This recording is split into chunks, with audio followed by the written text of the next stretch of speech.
Gracias, presidente. Con su permiso, compañeros legisladores.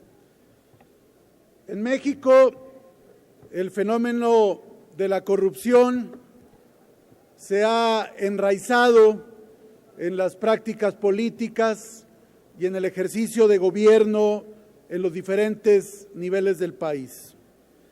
Ayer, precisamente, durante la comparecencia del director general de Petróleos Mexicanos, comentamos que el caso de Oceanografía no es un caso aislado, es la constante.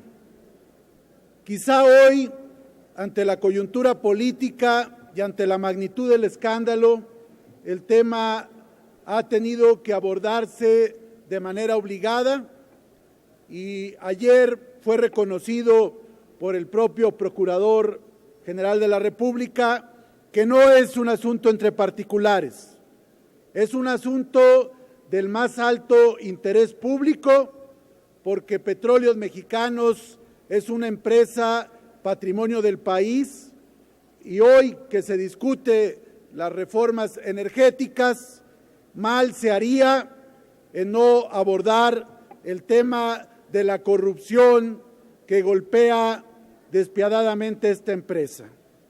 Pero este fenómeno de la corrupción se vive en diferentes niveles, desde la cúspide del poder que auspició estos manejos, desde el contratismo, el tráfico de influencias, el coyotaje y los moches como política de Estado, pasando desde luego por las entidades federativas y los ayuntamientos. Todavía espera en el Senado de la República la minuta que se envió desde septiembre pasado sobre la responsabilidad hacendaria de los estados y los municipios. Y es fecha que el Senado no dictamina esta minuta a efecto de que quede claro las restricciones a los endeudamientos de los estados y los municipios. Hoy, la deuda subnacional asciende a más de 480,000 millones de pesos, casi medio billón de pesos.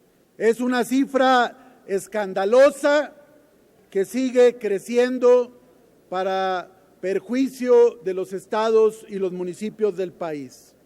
Y hay además una total impunidad porque gobernadores y alcaldes que saquearon sus estados y sus municipios se pavonean con sus riquezas inmorales.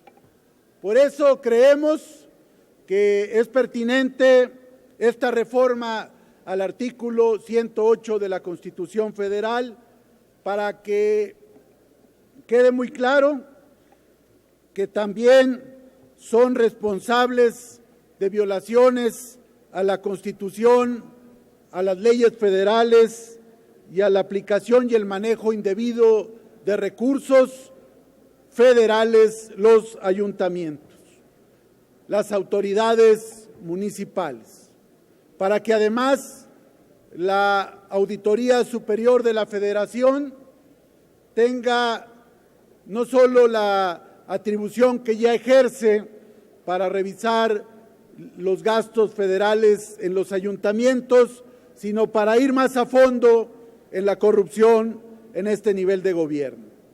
Los ayuntamientos son la célula básica de la organización política y territorial del país, pero son los más golpeados por la crisis y por la insuficiencia de recursos. A veces no tienen ni para las nóminas, ni para los servicios primarios, ni mucho menos para atender el flagelo de la inseguridad pública. Pero nos parece que además de otorgárseles mayores recursos como una prioridad, se debe también establecer con toda contundencia en nuestra ley fundamental la responsabilidad de los servidores públicos municipales. No debe haber ningún resquicio para que eludan su responsabilidad.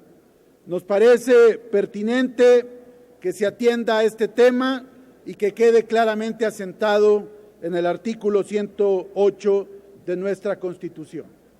Pero no podemos tampoco soslayar ni dejar de mencionar la gran paradoja que enfrenta el país.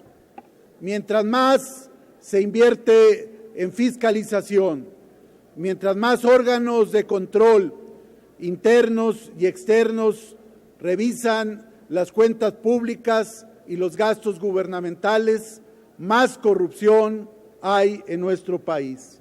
Por eso nosotros creemos que urge también la Comisión Anticorrupción que se mencionó con bombo y platillo, con un gran despliegue propagandístico y que todavía aguarda el proceso legislativo para que finalmente se instaure.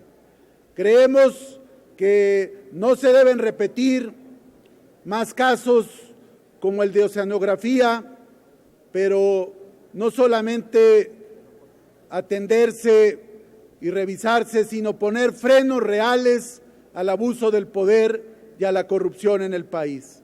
¿Cuántos dictámenes han pasado por este recinto en esta legislatura que atienden al tema de la transparencia y sin embargo cada día aparecen nuevos casos de corrupción? Por esa razón, compañeras y compañeros legisladores, hacemos un llamado a que se combata a fondo y que no solamente se revisen casos de coyuntura, sino que se haga todo un inventario de los expedientes abiertos de los casos de corrupción en el país. Y no solamente federal, sino también estatales y municipales que todavía aguardan justicia y que son motivo de indignación de nuestra sociedad. Quiero de igual manera, una vez que hablamos del tema del municipio, externar todo nuestro respaldo y solidaridad a la compañera Delfina Gómez, alcaldesa de Texcoco en el Estado de México, por los actos arbitrarios, intolerantes y represivos de que ha sido objeto por parte del gobierno del Estado de México en la realización de una actividad de alto contenido social y de entretenimiento, no solamente para el Estado de México, sino para el país. Para Delfina Gómez, nuestra solidaridad y el reclamo al gobernador Erubiel Ávila que deje trabajar a los ayuntamientos más allá de los colores partidistas. El pueblo ya votó, hay autoridad municipal y que se le deje atender su mandato sin presiones ni restricciones. Es cuanto.